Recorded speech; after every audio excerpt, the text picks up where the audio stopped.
Rubber baby buggy bumpers, automatopoeia, supercalifragilisticexpialidocious.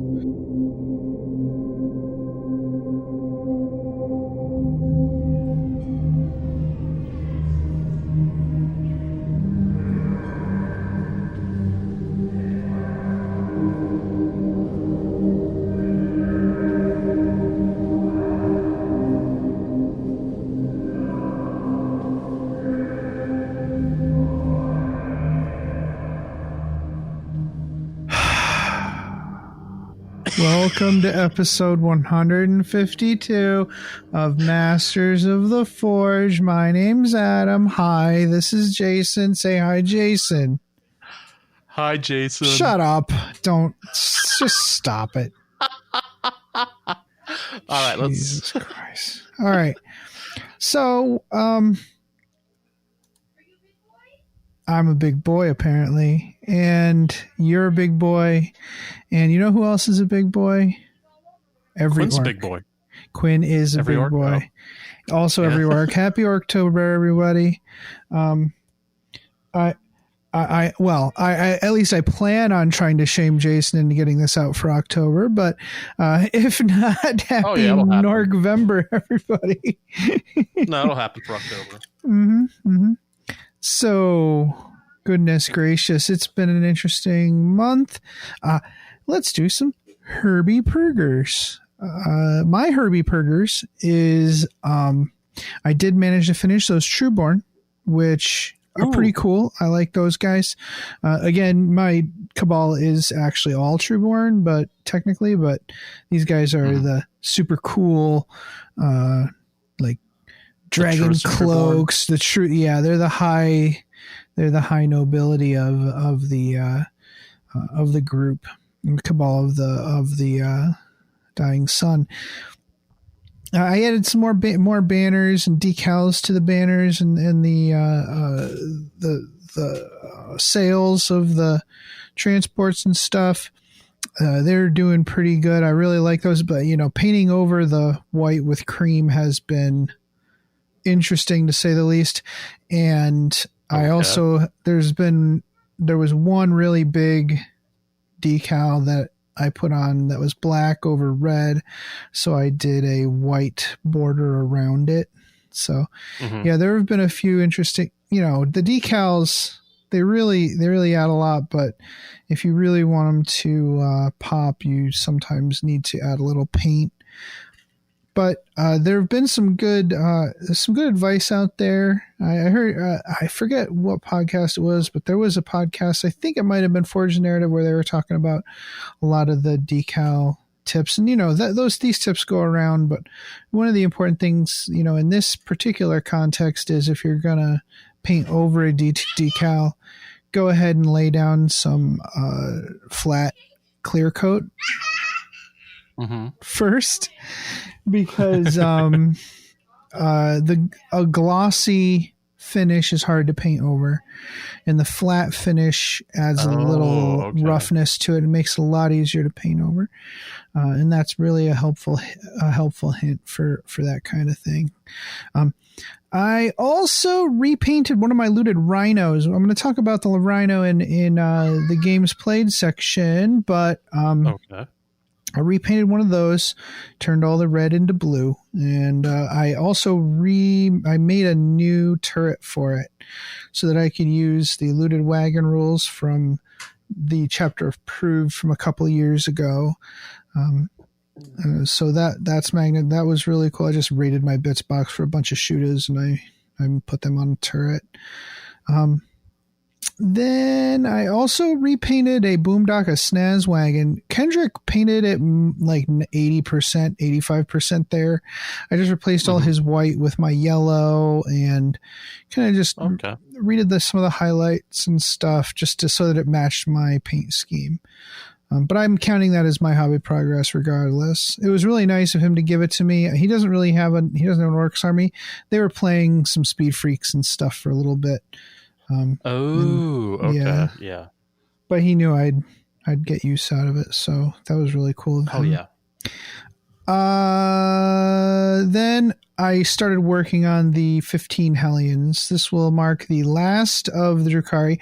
Yes, I know I said I put them in my out of sight, out of mind box, but I couldn't stand them just sitting there. So they're a bear, man. It's just like, painting a bike squad. It's got the hoverboard and it's got the witch standing on it. So the interesting thing is a lot of these Hellions have cornrows, which is weird. It's weird, Really? right? It's weird. Yeah, that sounds familiar. Yeah. That's weird. So yeah, there's that. So, anybody with really obvious cornrows, I did not paint them with white skin because it's just weird. But I actually really like the way these look. I'm going to try them out in our next game, Jason. I think that'll be fun. Cool. Of course, I have to add them to the list, but I think my roster actually has some free requisition points, so I think I should be able to add some to the army, and that would be really cool too. They kind of swoop in for that last assault there at the on the position that you're attacking. So I think that'll be fun to have them kind of drop in as kind of a reinforcement or something.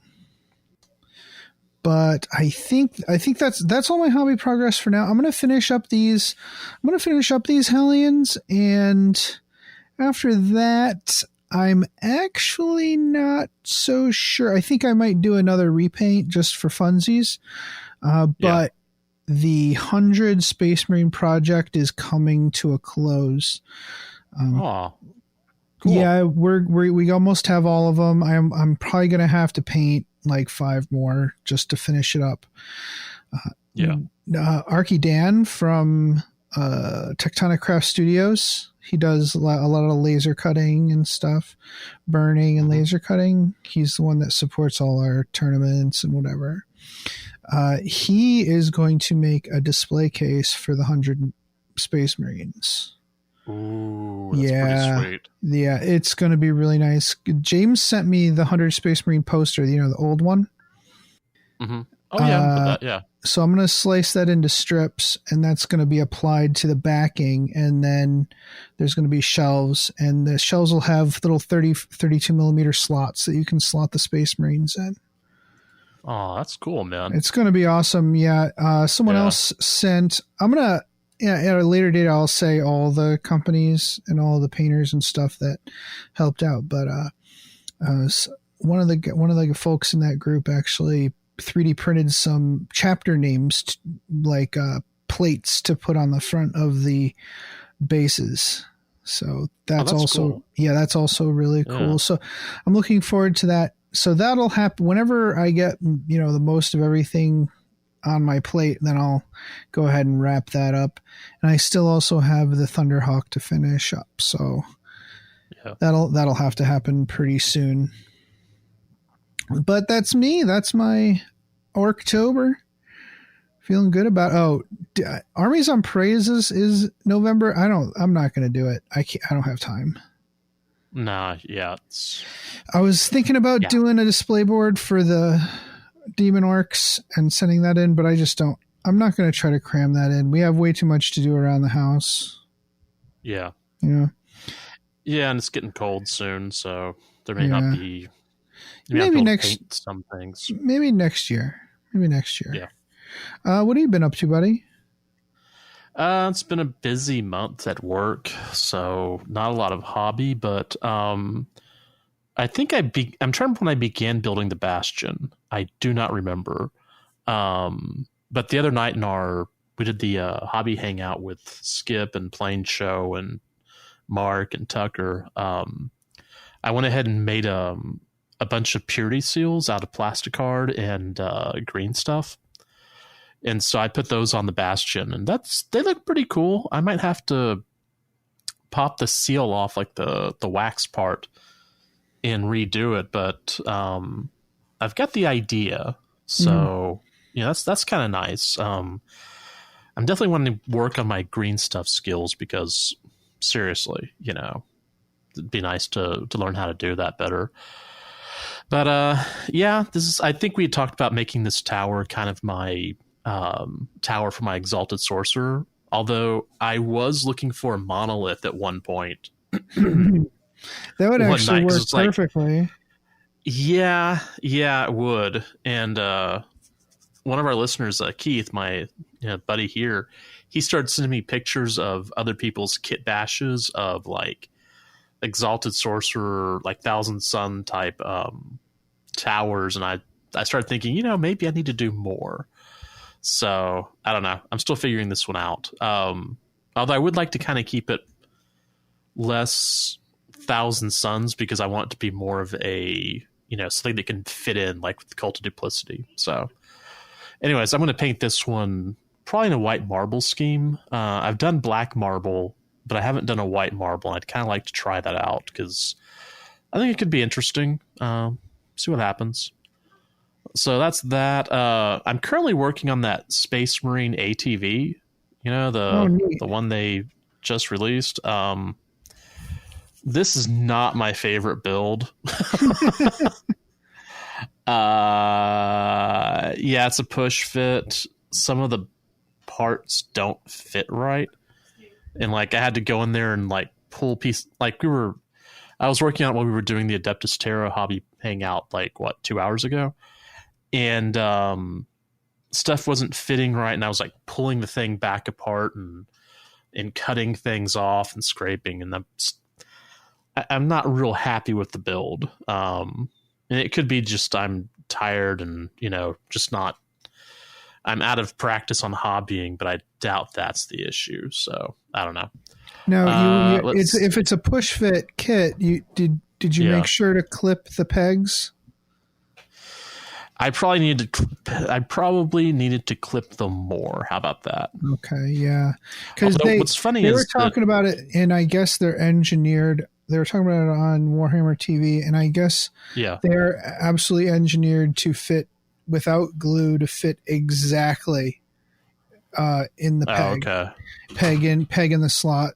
So if there's anything in there, glue, anything, it'll create a perfect seal and it won't let it out. Like it'll be like a pneumatic piston with oil in it. It just won't go. Okay. Well, I'm going to have to do some battle damage on this thing to, Well, at least you have a really sweet orc buggy. Yeah, that could happen because I'm a little annoyed, but you know what? I'll be okay. All right. Yeah. So let's see. So that's the stuff. I haven't built a whole lot. We did do the Adeptus Terra hobby hangout, which I always enjoy that group. They're really funny. And then last Wednesday I did the sexy hangout English with voices. Yeah, sexy English voices, man. That's what gets me every time. And then our Upstate Honor Guard hangout with Skip and Plain Show and Mark and Tucker. I'm sad that I missed that. Oh, Plain Show, he was on rare form about the Crute. So he was on common form, not rare common form. Yeah, sure. We should just give him like let him come on every once in a while and talk about the Crute, just a segment. Yeah. Just aim the mic at him, give him half a bottle of wine, let him go. Man, phone in a whole episode. I'll take that. Yeah, come on, man. I've got ideas. Last thing for the hobby progress. I ordered a custom face mask with the Masters of the Forge logo. That's hot. Yeah, like I had the Blood Ravens one, and that was kind of cool, and the Raven Guard one, but I found another one on Etsy, and it's like, you could put your own logo on there, your own Space Marine logo. I'm like, well, we kind of have a lot of different armies besides Space Marines, so yeah. But that should come in this next week. I'll let you know. Awesome. What it's like. Yeah. So what about games played, Adam? Because you have a lot more games played than I do. Yeah. So I got 2 Crusade games in with the guys from the IC's Discord group. One against Talbaz's Death Guard. So the Death Guard are cool. it was a very back and forth battle with my orcs, because I'm switching to orcs for my Queensberry league. Yeah. Anyway, but I needed to get a game or two in with them just to get some practice. So I did. I fought against his death guard, and the last thing alive was a rhino, and he was annoying me about it. He's like, "This thing's died every game," so I was just going to let it live, just out of spite. But then he got it in my head that I should loot his rhino after I destroy it. And I said, well, you're absolutely right. I should. So I did manage to kill the rhino at the very last second. He was hoping for a chain reaction explosion, which I don't blame him. That would have been rad. It didn't happen, though. Yeah. So I looted his rhino and added a looted rhino to my army to represent that. I thought that was really fun. Then I played my Drakari versus Devious' Space Marines. So what I did there was I figured that my Archon was probably, even though they were holed up in a cave somewhere on the planet, they still had to go out into the wastes to raid and collect materials so that they could kind of weather the storm, right? So they could hold out until the witch cult arrived and bailed them out. So they fought against Devious' Space Marines. It was the headhunting scenario, so I had to take his warlord. I did succeed, but almost the whole army was wiped out in the process. Yeah, it was pretty great. And so that was cool. Yeah, I think I still have a requisition point left from that. So that's how I'll add the Hellions in as a reinforcement for our next game. Then I had 2 in-person games in Queensberry. With the Queensberry, we had Mask Hammer in their basement. We're still doing all Beyond the Veil missions and stuff for our crusade. So I played my Orcs versus Tucker's Necrons. I'm running like just a War Boss and a KFF Big Mech.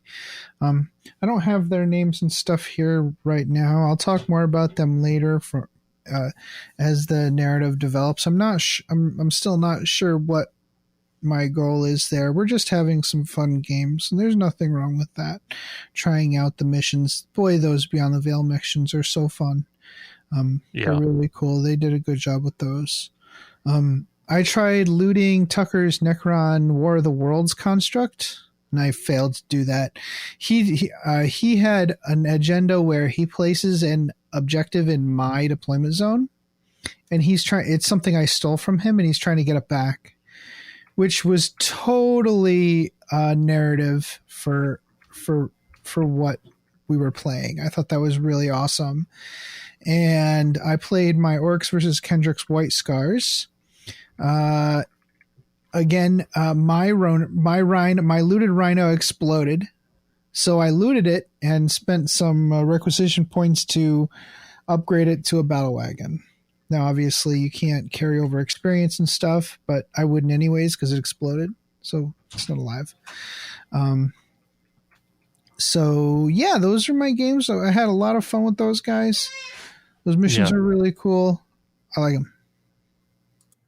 Yeah. That's I ordered the Beyond the Veil Crusade book, but it has not come in because it's like way sold out. So, oops. Oh, it sucks.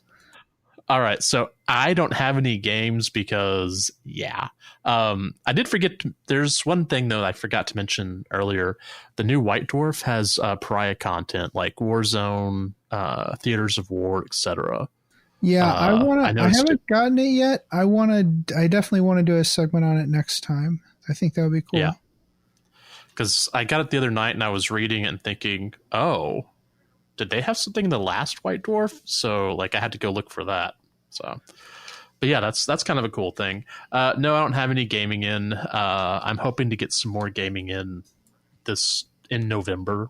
We should definitely play next weekend, you and me, and get our next game in so that we can talk about it in the next episode. Maybe if we both have the new White Dwarf, we'll use the stuff from that. That's a good idea for our game. That's a good idea. Yeah. Okay. So My Beyond the Veil is West Wing. Wendy and I watched West Wing. It's really nice Beyond to the watch. Beyond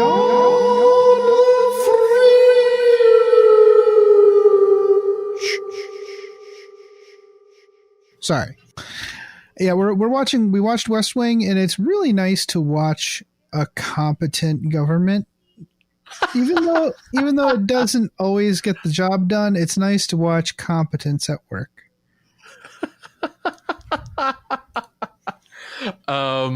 Okay, it might be on the fringe. No, I'm not doing the whole thing. I got new headphones. They're from Steven Slate. They're these modeling headphones, so I can I realize this is stuff I do for work, but I really love what I do. If you work as an audio engineer, these are great headphones. They're great sound. I popped them on. I was listening to something that a recording that I've been listening to since '98, and I actually noticed the sound of the pick scraping across the bass strings, and I had never heard that before. So that's fantastic. Yeah.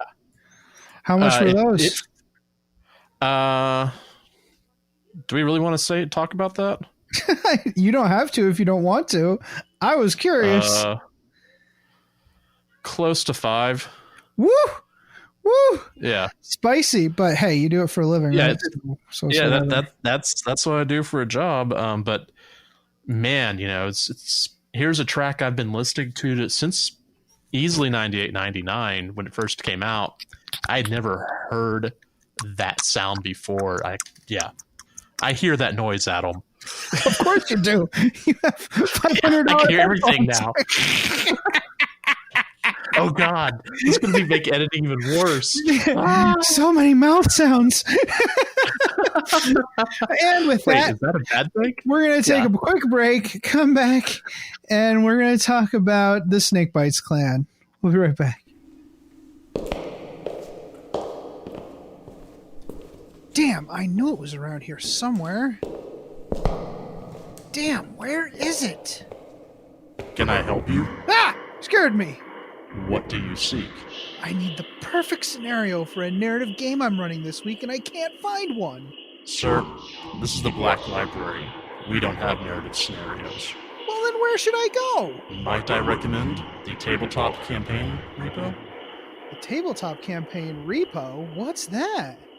The Tabletop Campaign Repo is an ad-free site for hosting resources related to playing tabletop miniatures wargaming. Oh, like scenarios? Absolutely.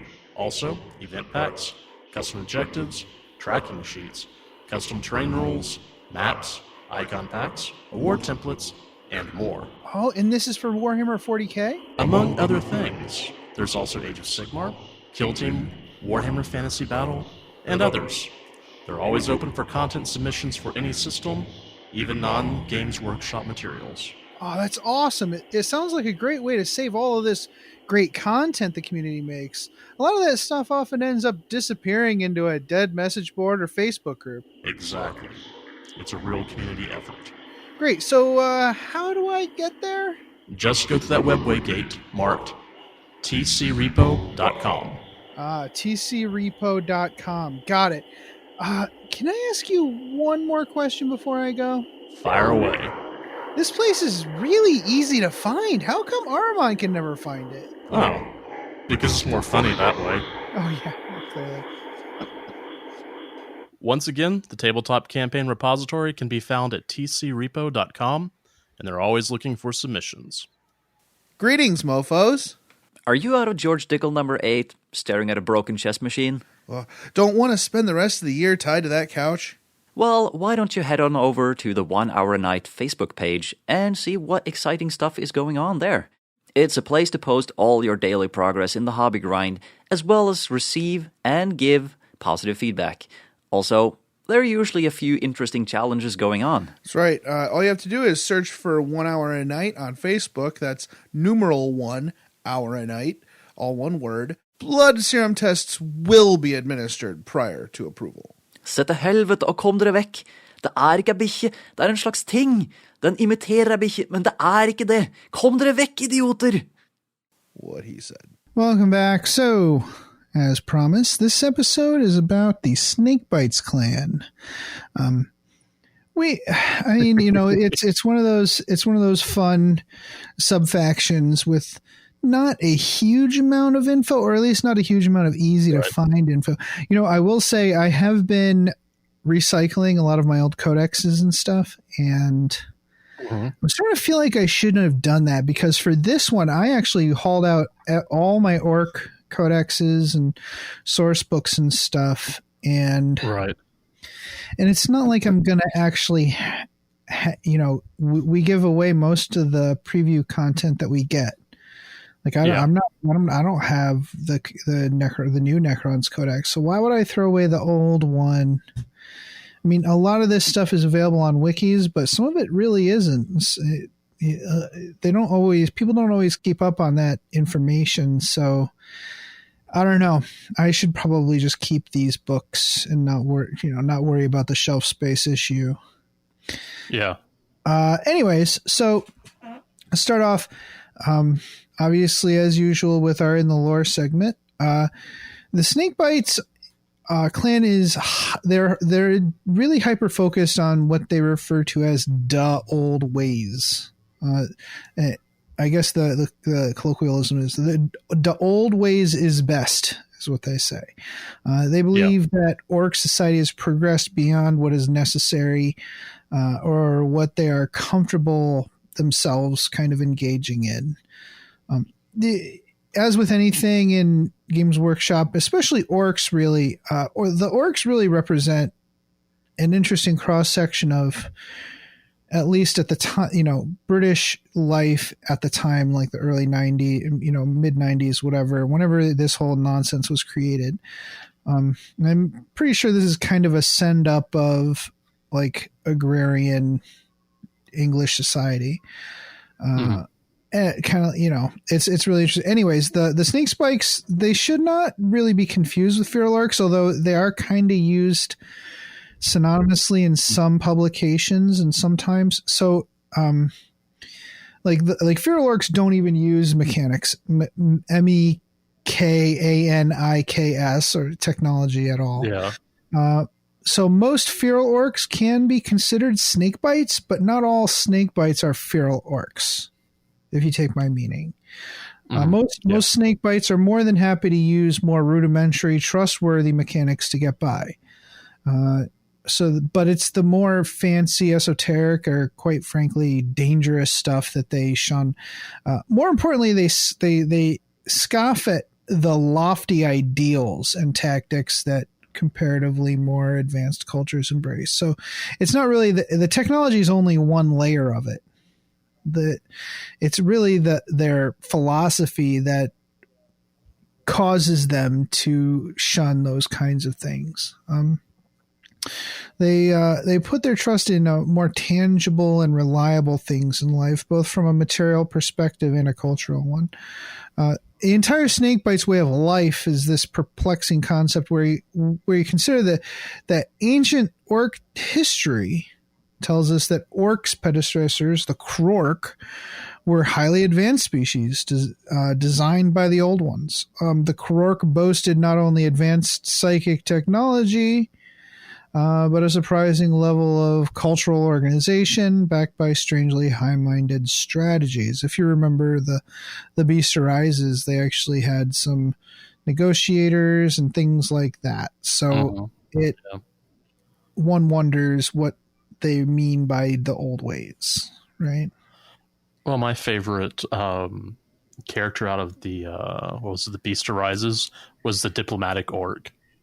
Right there, I just kind of like threw my hands up and went, okay, why can't we have this guy? Right. I want him. This guy sounds awesome. All right, so this then begs the question, to what old ways are the Snakebites referring to? One might conclude it's not the ancient history of the orc species itself, but something far less grand in scale. These orcs may simply pine for the early days of their specific orc settlement. Remember that a world that has been overrun by orcs is sometimes not due to outside invasion, but possibly from a more natural seeding of the species in the remote places of the world. Sorry, I heard Snodus say species when I said that. And, okay. completely knocked me off there. These early orc settlements don't always boast total understanding of every strategy and technology. The orcoid pupa will develop into whatever type of orc that the society needs at the time. In the early stages of an orc society, big-brained big mechs are the last thing they need. Rather, they need tough orcs who can hunt, survive, and provide. Perhaps it is early stage of an orc settlement that the Snakebites pine for. It's also possible the Snakebites culture was designed intentionally to fill a role in orc society. Perhaps they are genetically predisposed to their specialties. In this case, one might perceive the Snakebites as somewhat superfluous in that the Goths represent the proper orky way of life of eerie going from fight to fight and getting stuck in. The Snakebites are more nuanced than that, though, and without them, the orcs would not get far. Yeah, they actually do serve a specific purpose. Maybe not. So not everything has to do with how somebody fights, right? It's not that they need the Snakebites' specific combat doctrine. Mm-hmm. That is largely meaningless in this context, at least in the survival of the orc species. Right? It's the fact that the Snakebites are foragers, laborers, and farmers. They are responsible for managing livestock and to some degree the cultivation of more orcs. To aid them in this task, the Snakebites manage a huge number of Snotling, Gretchen, and also humanoid captives, all of whom also serve as both labor and food source. Good for them.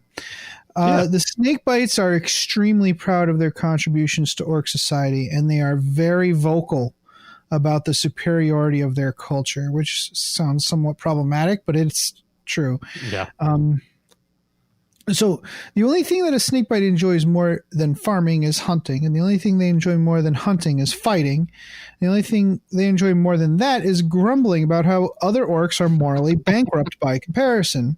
Again, I feel like this is some sort of social commentary by Andy Chambers or one of the other guys in there.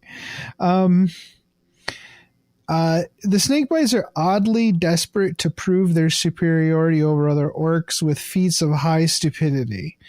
Some of these tests, some of these tests of endurance. It made me laugh when I read the notes. Okay. I laughed then. I'm laughing again. Sorry. Some of these tests of endurance have an almost ritualistic quality. The most famous of these, of course, is when an orc youth intentionally allows themselves to be bitten by venomous creatures. They get bitten, they suck it out, and spit it out, and sometimes the orc dies, but more often than not, they simply stumble around in a stupor, or lose a limb, or use the use of a limb, or it goes necrotic and falls off, or whatever, and everybody else has a good laugh about it. The ritual is such an important part of a Snakebite culture that when the clan is on the move, they'll bring up whatever poisonous creatures with them that they can, in case their destination is devoid of poisonous creatures, so they can dose themselves with them again. And they gain a really powerful immunity to most natural poisons and resistance to anything more potent. Now, in narrative games, you could, like, if a Snakebites were to be fighting Drukhari, you could argue that maybe the Snakebites should get an additional ignore wounds against poison weapons, Yeah. I wouldn't say totally immune, because Drukhari poisons are a little extra, if you know what I mean. Yeah. But so the Snakebites are a little extra too. Yeah. And also your narrative could be that you're both going after the same exotic poison. Yeah. Or something like that. Yeah. Oh, yeah. Absolutely. That would be a really cool narrative between the two armies. Yeah. So even orcs need to eat. The Snakebites, gosh, I'm going to mispronounce that today. Oh, I've been doing it all day. Yeah, well, it's not as bad as baby bumper bug. Baby buggy bumper. Damn it. That. Baby buggy bump. Shut up. Rubber baby buggy bumpers. Okay, back to work. Even orcs need to eat. The Snakebites pride themselves on their ability to track and bring down prey for themselves and the community. One might find it odd that an orc might possess the altruism to share a kill with the rest of the village, or other community. This might be true, but cultures, even orc ones, are more complex than one member's selfish desires. An orc who can contribute to the clan is one who is useful. They take pride in this. Useful orcs live longer than foolish, useless orcs. Maybe there are benefits to the boss acknowledging the hunter's skill. What's more, it would be foolish to assume the Snakebites would just give their kills away. Early on in an orc settlement, acknowledgement and status might be enough for an orc hunter. As the society develops, the hunting parties get bigger as the needs of the community get broader. The Snakebites ride out to hunt in trucks and other vehicles, bringing back more and bigger game as their ability to take down prey improves. Upon their return, they can sell or trade the flesh away to orc chefs and restaurateurs. Okay, hold on. So orc chefs and restaurateurs is just amazing. You know, I'm seeing like a Gordon Ramsay orc, you know. I mean, or, you know, orcs standing like outside selling questionable meats, or food trucks spelled TRUKKS. Ooh, you could do a truck that's a food truck also. Yes, absolutely. Oh God. Okay. All right. So orc chefs, restaurateurs, or directly to different war bands. I love this next sentence. Even Gretchens sometimes catch the entrepreneurial spirit, creating pop-up squig roasting businesses or fungus beer distilleries. I love that. That's a fact. I think I got that out of the 2nd edition codex or 3rd edition codex. It's hilarious. This reminds me of in the Terry Pratchett Discworld books, there's a guy who cut my own throat dibbler who like sells sausage in a bun, and the meat is always questionable. Oh, it's like right on it's one of those like, yeah, just one of them's good enough for you. You don't need more than one because you could not possibly eat more than one. So let's see. In nascent communities, snakebite chefs slaughter and prepare the food on the spot. But in larger planet-wide settlements, the squigs are herded across the land in massive drives of red flesh and teeth, urged along by snakebites roaring along the flanks in battle wagons, festooned with the tools necessary to keep the squigs in line.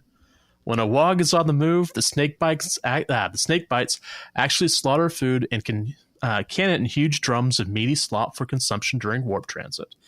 Of course, orc ships also boast huge berths for live squig pits. One of Steve Parker's short stories, I think it was called Headhunted, has a squig pit. Although I think they're using it to fight, but right, or both. It was a short story. I mean, he could only write so much, and it's probably.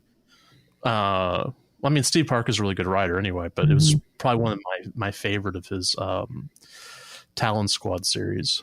Yeah, a bunch of this information is derived from the Beast Arises series. There's a lot of info in there about orc culture that is kind of a big deal. It's how all these orc clans work together.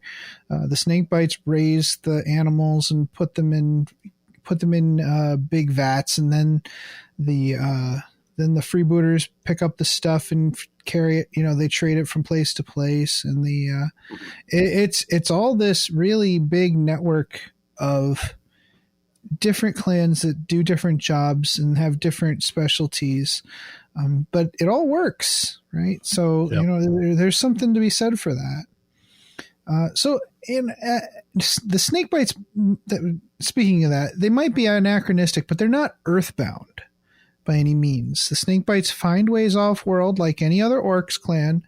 They don't bother themselves with shipping, though. They let the Bad Moons figure that out. The Snakebites who take to the stars are in search of bigger game. One example of this is Wormkilla, the Wormkilla tribe. They set off with a Wa Bork looking for a fight, and they came upon a Tyranid-infested jungle. They enjoyed hunting the Tyranids so much that they brought some back to the cruiser so that it could infect the ship. Yeah. In time, the Wormkilla tribe had developed the skill and reputation of expert Tyranid hunters. The tribe made it a point to seed as many worlds as possible with Tyranids to ensure they and other orcs always had the opportunity for a good hunt. This is my favorite story about the snake bites. It's really funny. Seriously, this is the one that there's a lot of detail in the 5th edition codex. If you wanted the whole story, it's pretty great. Oh, that's okay. This was out of 5th edition. Okay, because that's an amazing story. It just is. So yeah. I think it's in most of the books, but the 5th edition had like a whole page spread about it. Okay. It would be easy for us to mischaracterize the Snakebite way as backward. Some parts of our own human culture have long underestimated the value of our own agrarian roots and those who still participate in that part of our culture. Just because something's different and time-honored doesn't make it backward. Without these people doing what they do, most of us would starve to death. This might not be as true of the resourceful and resilient orcs, but it's a reasonable argument to make, in my opinion. Yeah. It would be easy to assume that the snakebite predilection for a conservative approach to orc culture would mean they were unambitious homebodies. This is far from the truth. Snakebites suffer from incurable wanderlust. At the community level, these orcs roam about the countryside looking for prey to hunt and new lands to cultivate their hordes. When they use up the resources in one place or when they get bored, they pick up and move on to better prospects. This is also true at the interplanetary scale. The snakebites are always on the move looking for new quarry and new resources. That's right. That's pretty interesting. I had never thought of it that way. Yeah, they're farmers. They're also hunter-gatherers. They're survivors. I think they would probably have. Actually, this would be better for the hobby progress. So I'll talk about that later. Okay. The snakebite way of life is tough, but they like it that way. Since they're so focused on the tasks at hand, they become older, grizzled, and tough. Their eyes peer out from dark sockets full of low cunning and experience. Their skin is leathery and scarred from toil in the elements and wrestling with livestock and each other. In war, the snakebites are keen to arm themselves with the biggest choppa they can find and swarm the enemy in a tide of thick, green skin. They also make use of faster units on the battlefield, such as cyborg riders, trucks, and rucka truck squig buggies. Snakebites in units such as commandos or tank bustas might look differently or have a different mindset than other armies, but fulfill similar roles. Right. So for commandos, instead of imagining an orc in black pajamas and like night vision goggles, imagine your average hillbilly hunter out in the wilderness with their camo on or whatever. Yeah. This is all about not underestimating the snake bites, right? It would be a mistake to assume that in matters of war, the snake bites suffer due to their anachronistic ways, like their backward thinking. Maybe they would have less of an advantage in war. The old ways might not be very wazzy, and they might not be very high cunning, like some of the other, like the Bad Moons or especially the Blood Axes. They still get the job done. Still, all that type A mentality, thick skin, and heavy choppas would get nowhere on the battlefield without the hordes of squigs and Gretchen. The orcs would likely never actually admit to such a thing, of course. The run herds drive the teeming mass of scrabbling grots and biting squigs into the enemy lines. Accompanying this assault is a heavy bombardment of grot artillery. Although Snakebites orcs themselves don't take much stock in traditional heavy weapons, their Gretchen take a keen interest in whatever complicated heavy weaponry they come across. Gretchen who are able to cobble together such batteries are spared the sure death sentence of frontline assault.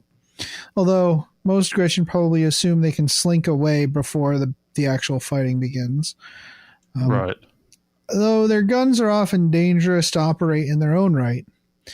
Still, some Gretchen would prefer not to man the guns, as they are soon deaf and must rely on sign language to communicate. The Orcs Codex notes that this is not very convenient because a grot can only carry around so many signs. That's a pun. Anyways, Grot artillery crew don't have much concern for their cousins in the midst of the enemy front lines, and they have been known to use their own forces for range-finding purposes. Right? It's pretty great. Man.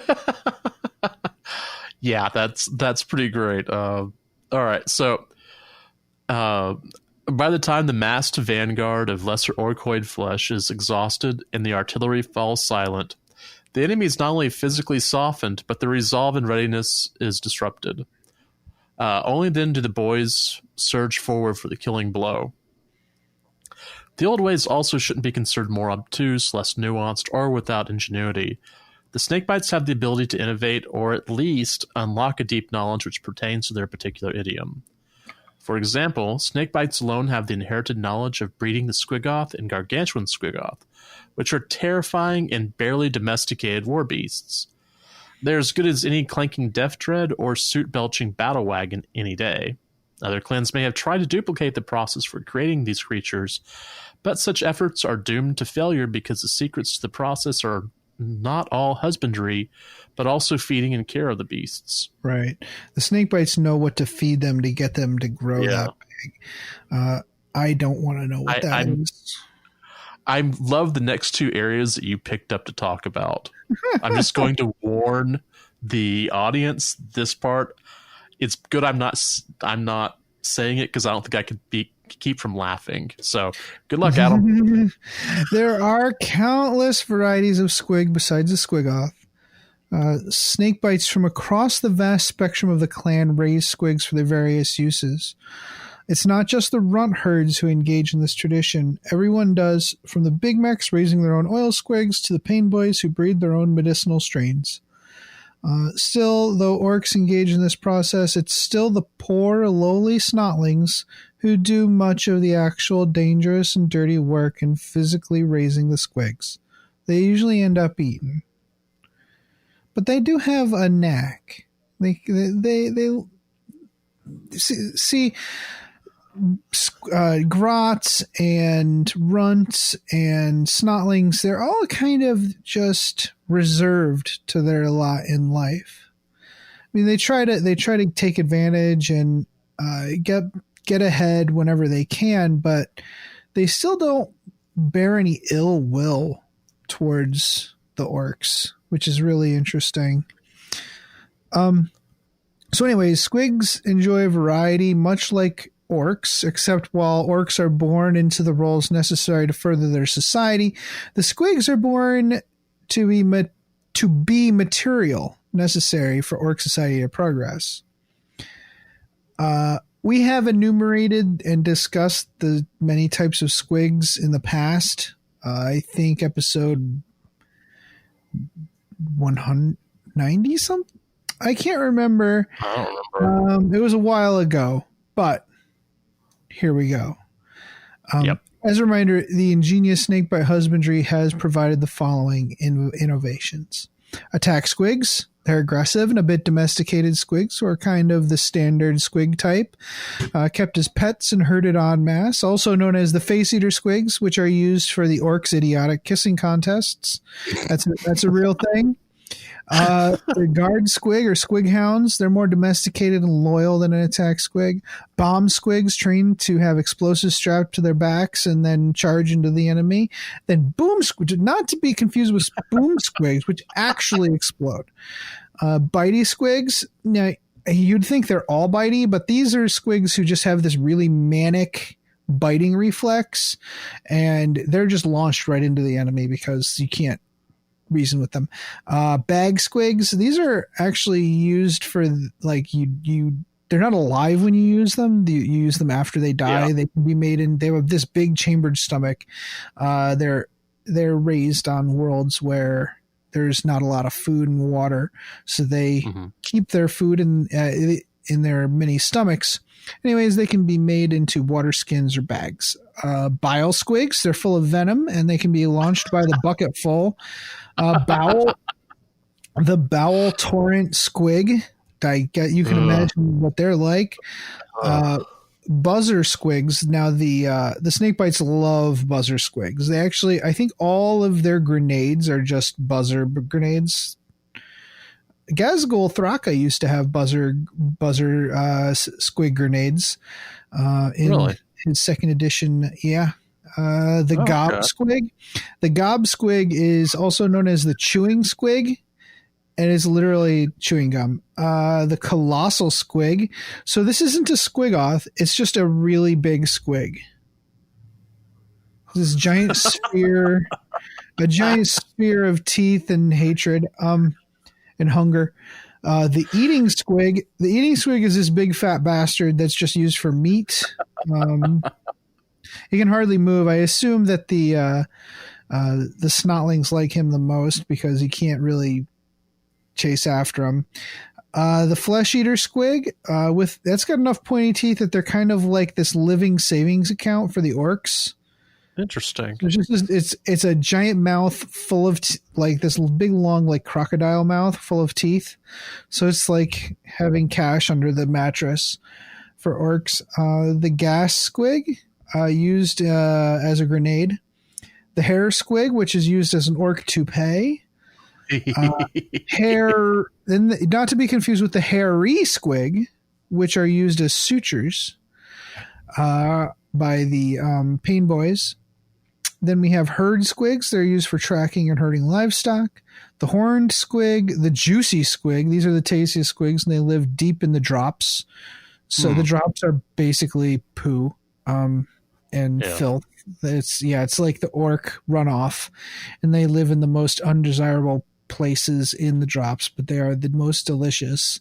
So war bosses really smile upon anybody who brings them the offering of this kind of squig, the juicy squig.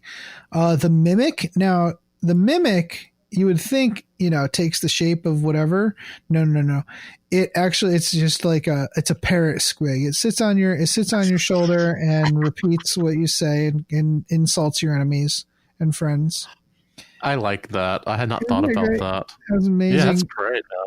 Then the oily squig, which we know about. The paint squig, the parasite hunting squig. This is good. The orc drops it in their clothes, and then a few minutes later, a big fat squig emerges, having engorged itself on all of your gross fleas and lice, and then the orc just eats the parasite hunting squig.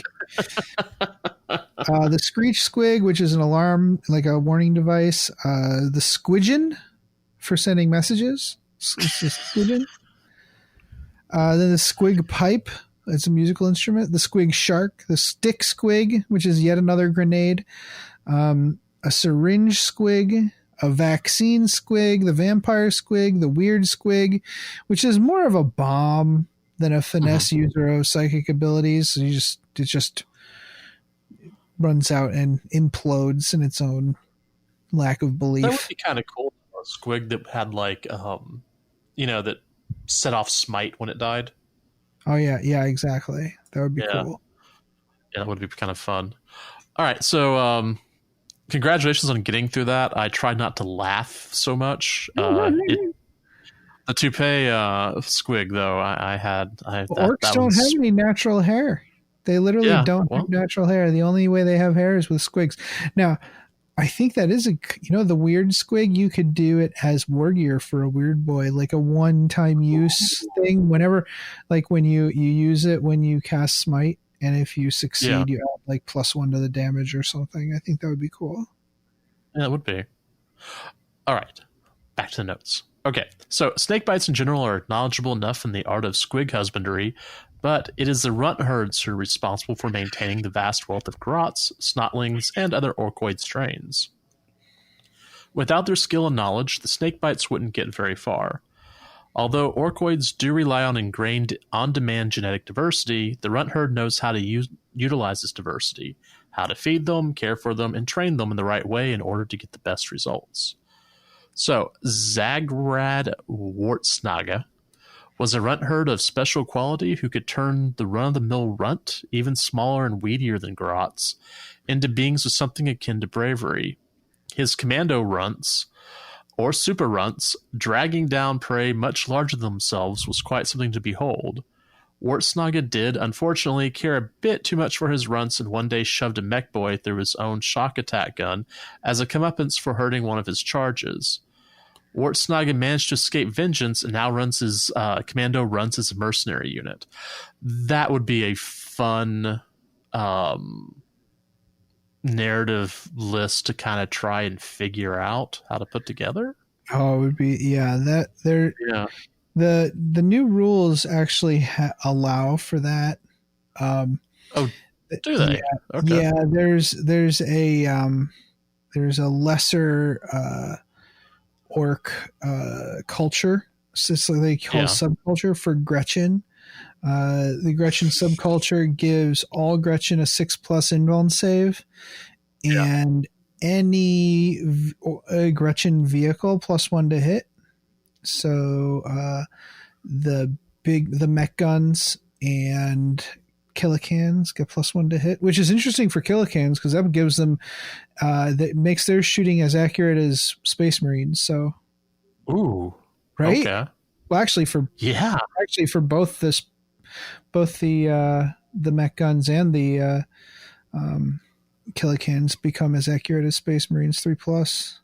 That's pretty cool. Yeah, that would be a fun one to do.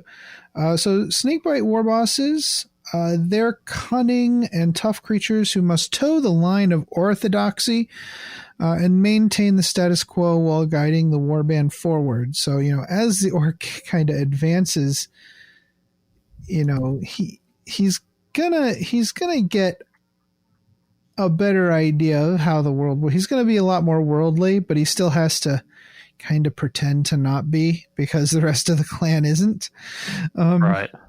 So as long as the boss is the biggest and the baddest, he shouldn't have much to worry about anyways. So there have been a few in the lore throughout all the codexes and stuff and all the supplements. Bogrot Bones and his pet Squigoth Stompy. They're from the Sanctus Reach. De Rewa. Stompy had a tendency to chase after shinies, which had a detrimental effect on both human and orc forces alike. It did manage to break down a few walls and help the orcs out. So in general, it wasn't a wash. It was more of a benefit to the orcs in the end. There's a war boss talked about in the 7th edition Orcs Codex called Hruk Tiefsplitta, who conquered a number of shrine worlds. Then he used the Holy Basilica as a breeding pen for his famously incontinent Squigoths, quote unquote. So I'm sure the Sisters of Battle appreciate that. In Vigilus Defiant, Ogrok Bite Spider, likely because he eats venomous spiders, I guess. He commands the scrap city of Runthive, where he rules over the vast teeming hordes of grot laborers and squig farms. So anyone traveling near Runthive should probably be wary of huge squig drives stampeding towards other nearby scrap cities. Some snakebites and feral orcs, such as Grak the Mighty, quickly followed Gazgul's banner. Quite the opposite was true of a war boss named Grudblog. Gazgul had to decapitate him twice before he would take the knee. Right? It's that's commitment to independence right there. Man. There's a boss called the Viper. Mentioned in the Brutal Cunning novel, but I won't spoil anything yet. We'll save that for episode 153. Yeah, I have to read it too. Because I didn't download that tonight. Okay. Yeah, we'll be covering that very soon. So that is the short but sweet lore of the Snakebites. I love the Snakebites. I really want to do a Snakebites army. I really do. Yeah, these guys are funny. Oh, they're great. They're so much fun, and there's good support for them from a models, rules, and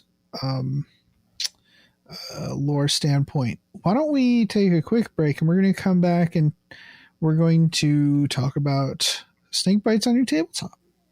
Hello, everyone. The Masters of the Forge is now a proud member of the NPC, the Narrative Podcast Consortium. Our aim is to inspire your hobby through the rich lore of the 41st millennium. If you enjoy our podcast, then make sure to check out these other awesome shows where you can get coverage on campaigns, Black Library, and all kinds of general topics of the 40K background. The NGC 40K podcast also provides in-depth campaign coverage, audio dramas, and free-flowing narrative campaign creation. The Adeptus Terra podcast also features in-depth discussions of the lore and commentary on the hobby. Oh, and sexy English voices. Oh, yeah. The Masters of the Forge brings the world of 40K to life on your tabletop, with discussion on the lore, backed up by narrative-themed rules and battle reports. Of course, this is only a fraction of the topics covered by the podcasts of the NPC. Please tune in to find out more. Come here, boy, get the ball. Come on, Max, get the ball. Mom, Max won't get the ball. He's lazy. I think I know why your Zote is being lazy, Jenny. Why, Mom? Because you forgot to feed him his Zotabix today. Oh, no. Oh, yes, Zotabix contains all the nutrients and random animal parts a growing Zote craves. It not only provides our Zote with the energy it needs to play with you and protect our home, but it also keeps its chitinous shell fresh and shiny. Oh, boy, I'd better feed Max his Zotabix. Yes, you had. Zotabix is made in part from grade Max, A time for Astra dinner. Militarum post-engagement byproduct and is infused with 112 essential vitamins No, and Max, minerals down. harvested from your Zote's natural habitat, the finest desert deserts. Ah! Zotabix is available in any shopping center on worlds where Zotes are allowed or where the Imperium's inexorable influence has not yet reached. So here's a funny thing. So we've been doing a lot of these on your tabletop sections where we talk about a subfaction where we'd be like, okay, here are the special rules for the subfaction. Here are the special rules for all their special units. And then here's like a narrative list for them. Never in 151 episodes, it never occurred to me to just do a list and then talk about the rules as we talk about the list. So this is this is value added right here, like efficiency achieved. So we're just going to go through this list I made up called Spit Snarls Tough Mob. Okay. I like this list. I really do. It seems really fun. If I were to build a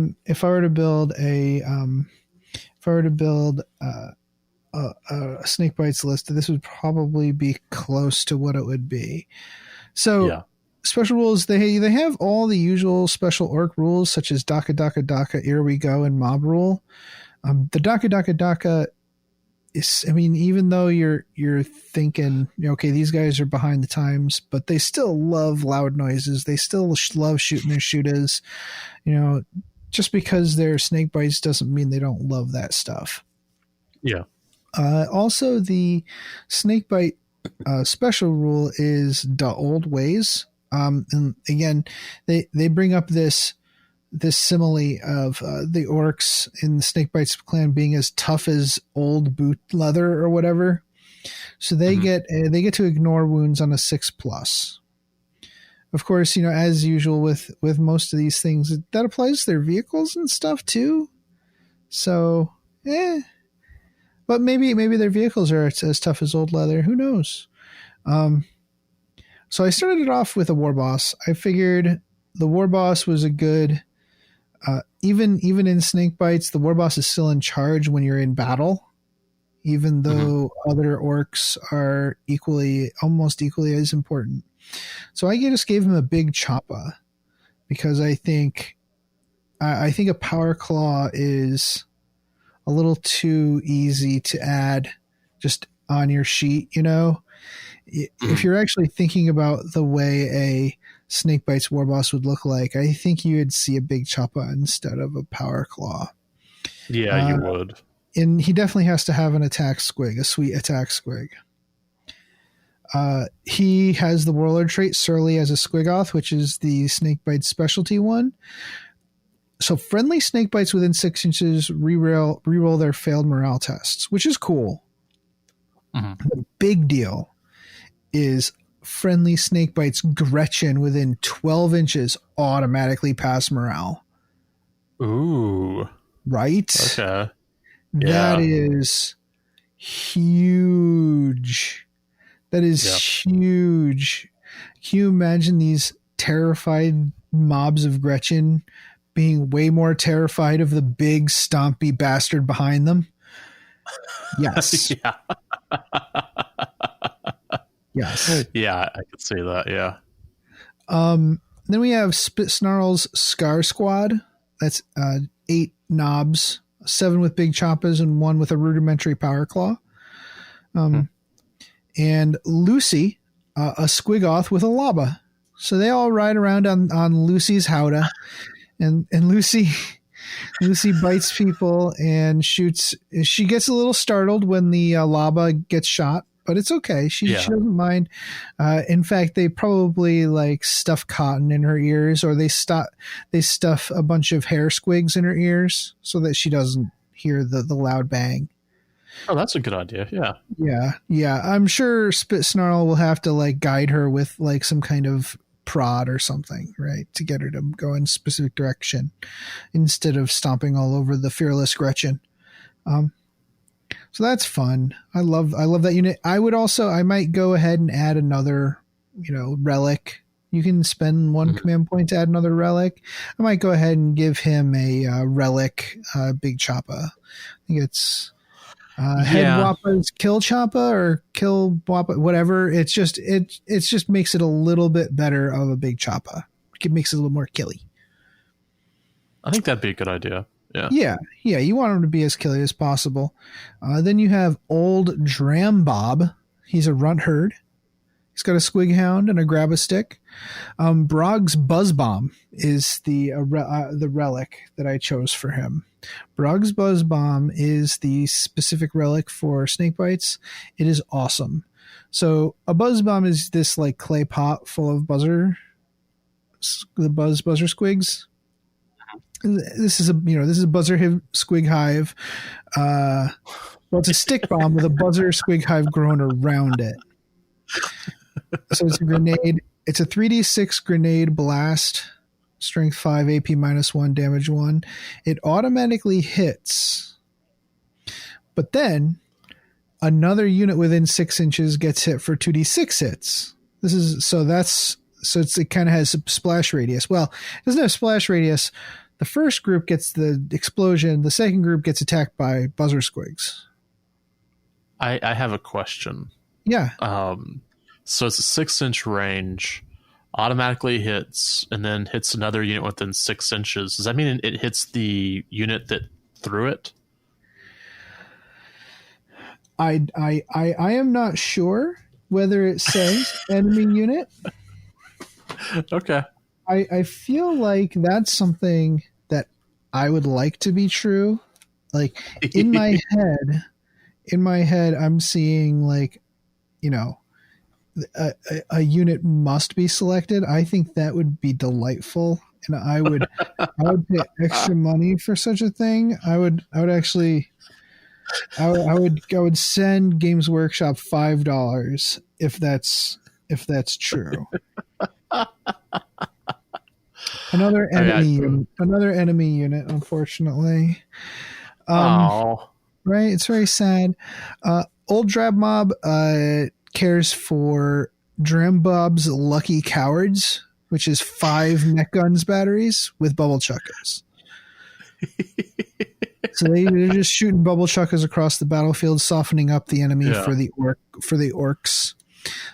Also with him are 2 squads of 30 Gretchen and a squad of 10 Gretchen. So they're just those giant mobs, the 2 giant mobs of 30 Gretchen each, surging forward with the war boss lumbering behind them, making them fearless as they crash into the enemy. Which Gretchen should never do. They should just never do that. It's a terrible idea. However, in mobs of 20 or more, Gretchen have +1 to hit. So again, shooting as good as Space Marines.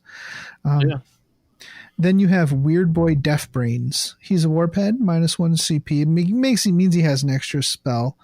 Okay. He has Constriction, which is the Snakebites special spell. Ward Charge 6. You pick an enemy unit and within 12 inches, and their attack's characteristic is halved.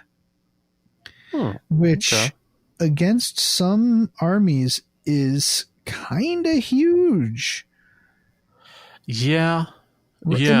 Imagine this jerk standing with the war boss behind 60 Gretchen, all of whom who are fearless, and then your huge horrible monstrosity that's like, I'm gonna kill like 20 Gretchen this turn, only kills 10 Gretchen this turn. Yeah. I mean, that is awful. Yeah, that could really do some damage to assault armies. Yeah, no, and I love it. Yeah. It's the Constriction is like representing the snake, everything. And then I like the idea of this weird boy having one of the shooting powers from the Orc Codex, either Roar of Mork. So either like the Big Foot or the Big Crunch or something like that, or Roar of Mork. Units within 18 inches suffer -1 leadership. So imagine again, okay, 60 Gretchen in your face, all fearless, and all of a sudden you have -1 leadership, and you're taking morale checks and running away from a giant mob of Gretchen. You know who would love this? Yeah? Phil would love this. Phil, I'm not sure love is the word you're looking for. I think if we come back from COVID and I bring this list to a game with Phil, he will pack up his models and leave. Yeah. Because he'll see those Gretchen and go, no, I'm done. Nope. What do you mean they're fearless? You know what? No, he'd be like, yes, this makes sense. They're fearless. Of course they are. Of course they are. Then we have Tough Scars Mob and Red Tooths Mob. These are 2 units of 30 boys each with Big Choppa. And then Rust Choppa's Huntas, which is 10 boys with a Rusty Power Claw in a truck. Then we have the 2 Rucka Truck Squig Buggies. And that is the list. I want to talk about the Rucka Truck Squig Buggy real quick. Yeah. I love the Rucka Truck Squig Buggy. It looks like a truck. Right? It's kind of got a truckish shape, like a pickup truck shape. And there are awesome hillbilly orcs sitting in the back of it. Loading squig launchers. This model rules so much. I have one. It's the General Grant. It's got a late 1800s American flag painted on the top of it. I'm trying to find the dang thing in my book. Sorry, guys. Here it is. The Rucka Truck Squig Buggy.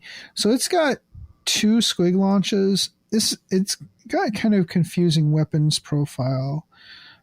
It's got shotguns, and it's actually got like an orc on the back loading a shotgun. It's hilarious.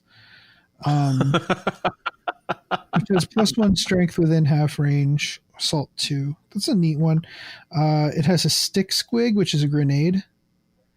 Right. Which it's allowed to shoot pretty much everything all at once. It's got saw blades on the side, which is cool. I love that.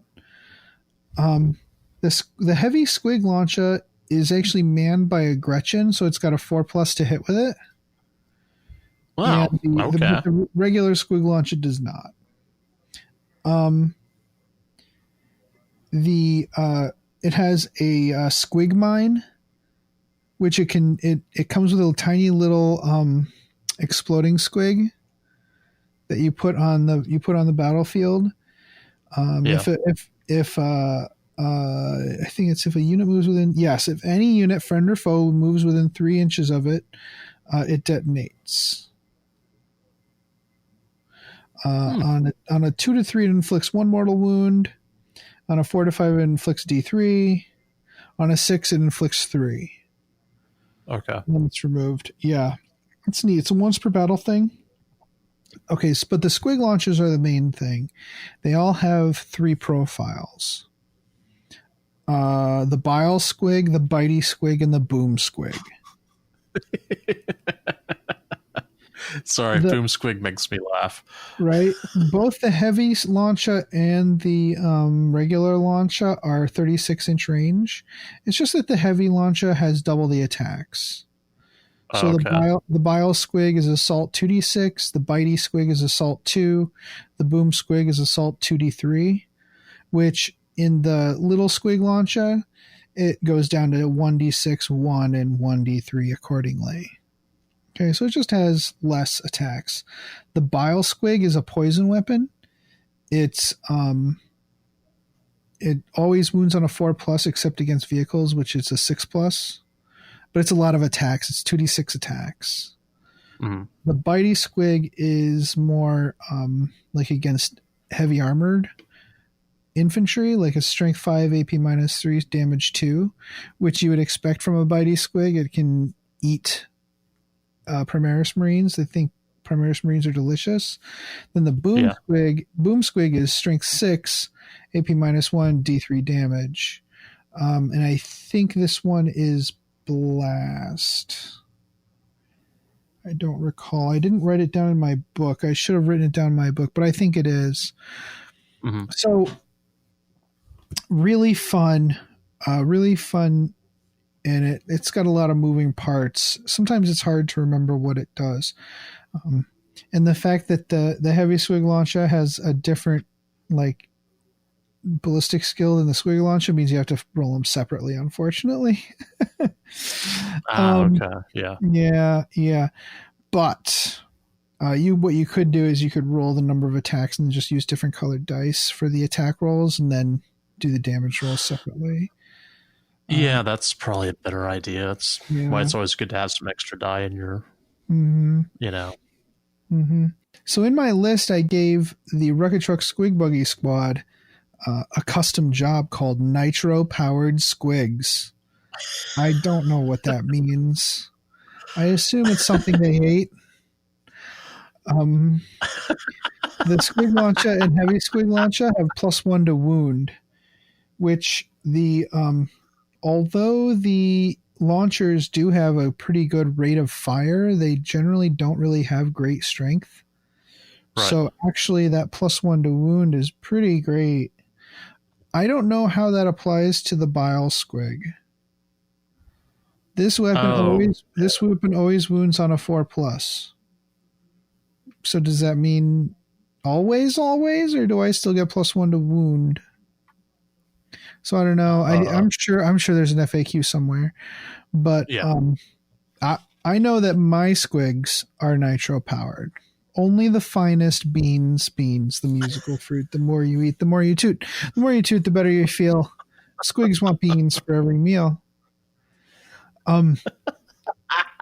That's my list. So as I said, there's grot mobs subculture. You could go that way instead, and just load up a battalion with Gretchen and mech guns and just throw a war boss in there. Unfortunately, you couldn't use that warlord trait that makes them fearless with this. Yeah. But if you have enough runt herders, Gretchen won't really lose a lot of models to morale anyways. And also the war boss's break and Ed's ability applies to Gretchen. If a unit fails a morale test within 3 inches, they just do D3 mortal wounds and they don't fail. So that's fine. I would try that. You should do that. You should buy yourself 120 Gretchen and paint them and make a list. Yeah, go for it. I'm not doing it, but I'm sure someone could, know. So the specialty Snakebite stratagem is Monster Hunters, which is a whopping 3 command points. You select an enemy unit with a 10+ wounds characteristic, and all Snakebites have a +1 to wound it that phase. Okay. So imagine, if you will, a unit of 3 Wreck-A-Truck Squig Buggies, all with nitro-powered squigs, giving them +1 to wound, and then another +1 to wound from Monster Hunters, so +2 to wound. So even if you were originally wounding on 5s against like a toughness 8 creature, you would go down all the way to 3+ to wound with your guns on those Squig Buggies. That's pretty sweet, and it makes total sense. Sweet. Makes total sense. These orcs, these Snakebites, they bring down bigger prey all the time. It's what they do. It's their thing. So it makes a lot of sense that they should be able to bring down heavier vehicles. I'm actually strongly considering adding these to a matched play army too. Even like like one, if you had a one detachment of, I don't know, this isn't very snakebitey, but like from a match play perspective, a unit of tank busters or something in a snakebites detachment could really, like, you could wound land raiders on a 2+ with this. Ooh. Pretty cool. Well, yeah, that could be a thing. Yeah. Anyways, it's pretty cool. I like it. Some crusade idea. We already kind of talked about like poison resistance as a cool idea for special rules, and it could be something you could roll into crusade as well. Perhaps a unit automatically gets an additional plus. So they already have a 6+ ignore wounds, so maybe they would have a 5+ ignore wounds against poison weapons, or a 4+ ignore wounds against poison weapons.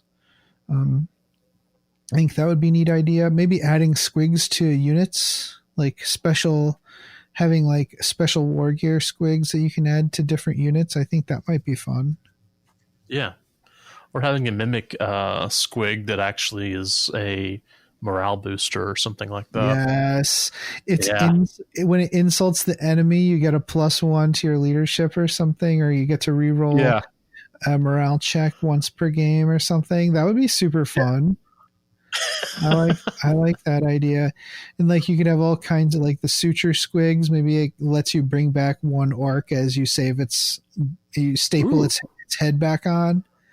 You get to add a model back to your unit. I think that'd be really funny. Yeah, because as we were talking about the mimic squig, I was thinking, I could add that to my war boss. Just sit him on top of the speakers on the back of the bike. Yeah. Yes. Well, pipe squig. You have the bagpipes, right? Oh, yeah. Okay, I hadn't thought about that. Yeah. I actually think I have a snotling playing a pipe squig somewhere. Pretty sure I do. Somewhere around here. I'll have to go look at those. That sounds funny. A lot of these squigs were originally available a long time ago in metal. So I do have like a spider squig. That's and a few other. I have a few others. Yeah, they're not easy to find, but they're around. I think that would be fun to go hunt those down, because there's some really fun ones in here. The oil squig is available on one of the Grot Oilers. He's got the squig is under one arm, and there's like a tube going from its mouth to a grease applicator. That's pretty great. I love that. That is I love these guys. If you're really interested, go ahead and send in your ideas for new new squigs. Yeah, I think that would be a lot of fun. So let's talk about the hobby, shall we? Yeah.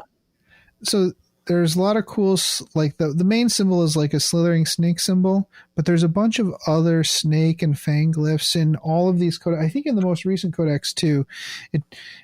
They used to only put the clans in like 1/4 or 1/6 page layouts with a I little remember that. Yeah. info about it. But these days, they give an entire page or 2-page spread to each of the clans, which I really appreciate that.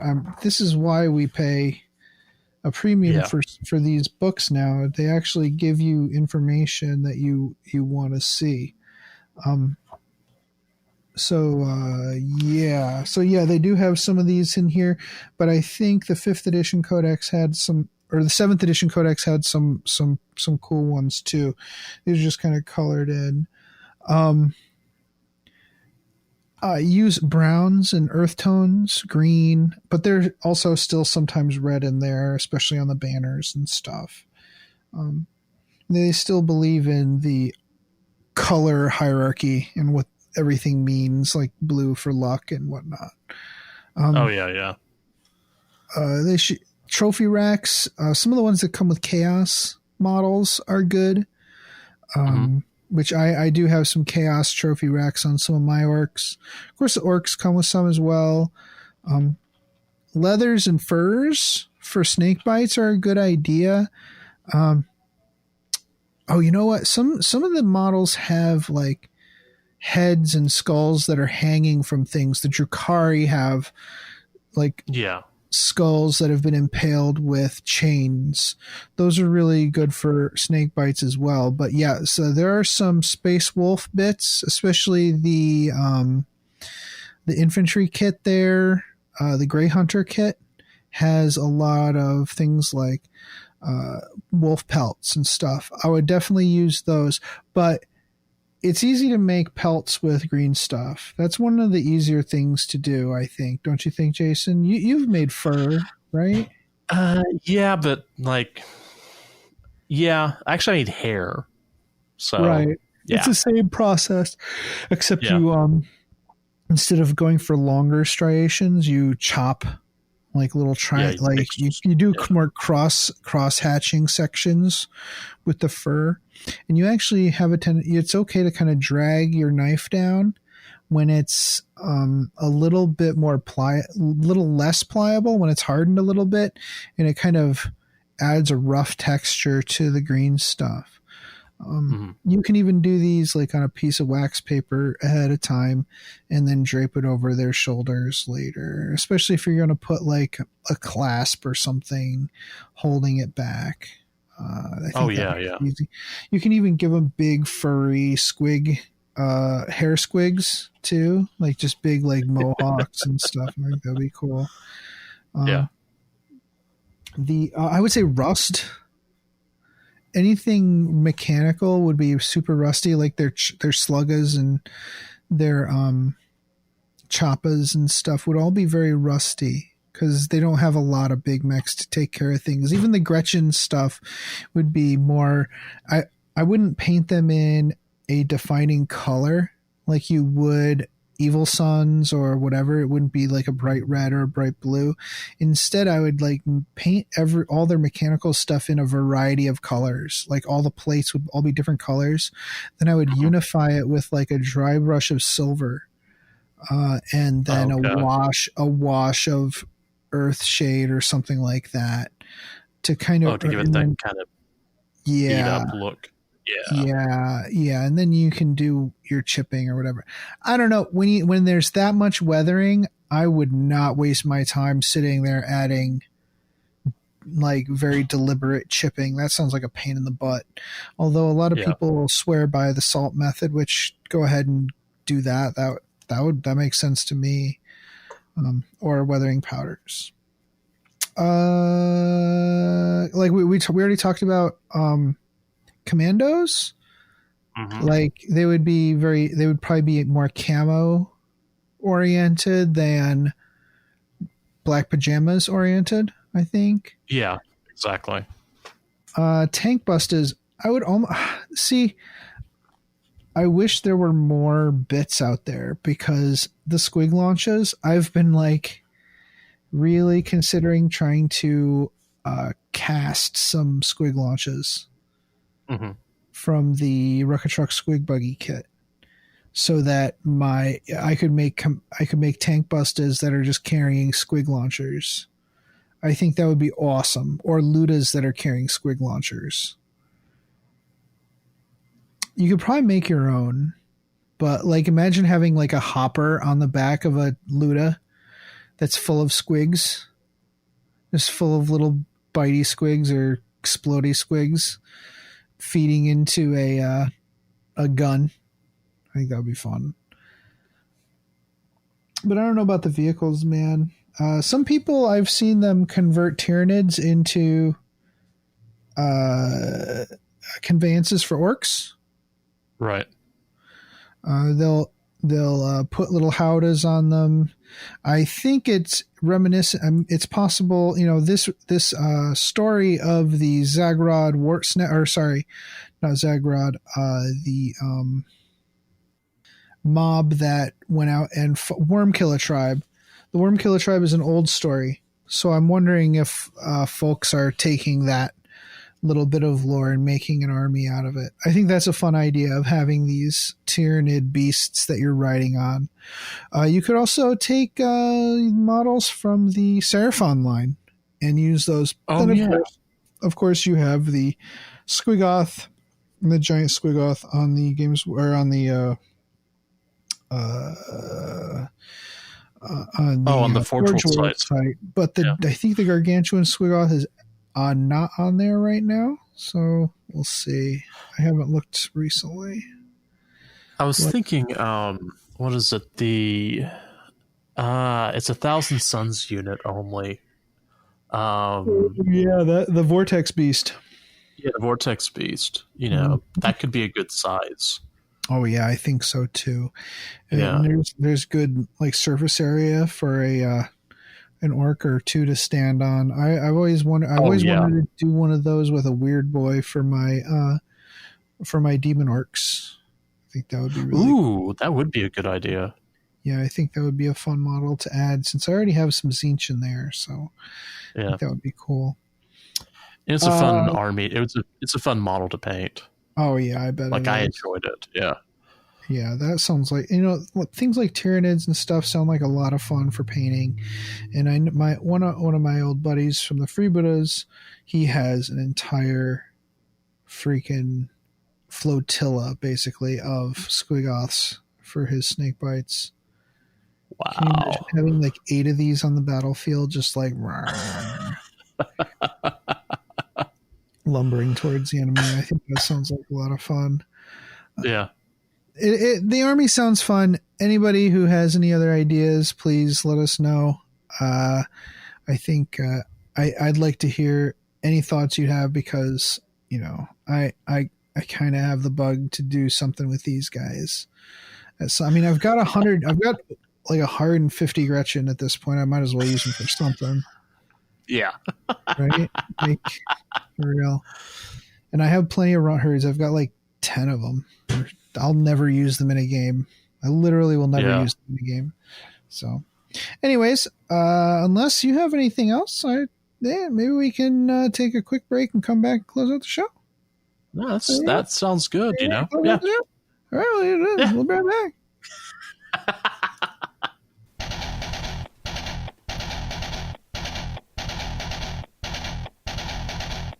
Hey Archons, tired of the boring predictability and efficiency of stuff that always works? You need the Slip Party Bus! Got an extra 473 points that you can't find a solid use for? You need the Slip Party Bus! You could spend 420 points on 3 reliable Lance Ravagers pumping out 9 Dark Lance shots per turn. That'll only give up 3 victory points, or you can drop 473 points on 2 Archons, 8 Slip, and a Raider for 11 victory points. You need the Slip Party Bus! The classic Slip Party Bus. Still awesome. Party Bus! Still hilarious. Party Bus! It's the Slip Party Bus! If you love the Slip Party Bus, you'll want to check out our other exciting products. We have the Rack Wiffle Ball Bat, the Trueborn, and the Blood Bride. Trueborn and Blood Bride models no longer available. The classic Slith Party Bus, still awesome, still hilarious. It's the Slith Party Bus!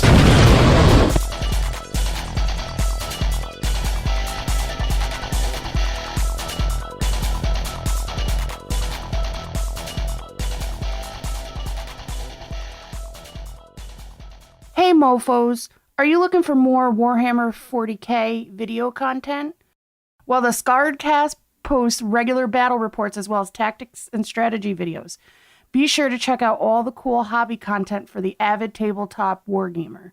That's Scarredcast, Skared on YouTube. So next episode, Brutal Cunning by Mike Brooks. Mike Brooks wrote it. He seems like a nice man. He hopefully will have time to talk to us about his novel. It's available in audiobook or on it's just ebook. I think they ran out. I think people bought the crap out of this book, which is understandable because, a novel from the perspective of orcs is tough. I've seen some excerpts from it, and it does look like it's not annoying to listen to. It's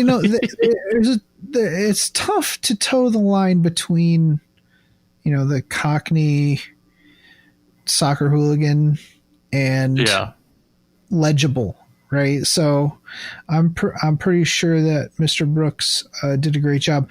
One of our local friends over in Queensbury, he read it and he said it was really good. So I'm looking forward to this one. Yeah. But until then, play the game the way you want to. Rubber Baby Buggy Bomb. We'd love it if you could give us a positive rating and review on iTunes. If you'd like to keep in contact with us, you can follow us on Facebook or Twitter by searching for Masters of the Forge. And you can follow our hobby progress on Instagram with the hashtag Masters of the Forge. You can also contact us at mastersoftheforge@gmail.com if you have any questions, topic suggestions, or if you'd like to advertise your creative hobby endeavor. Thanks again for listening.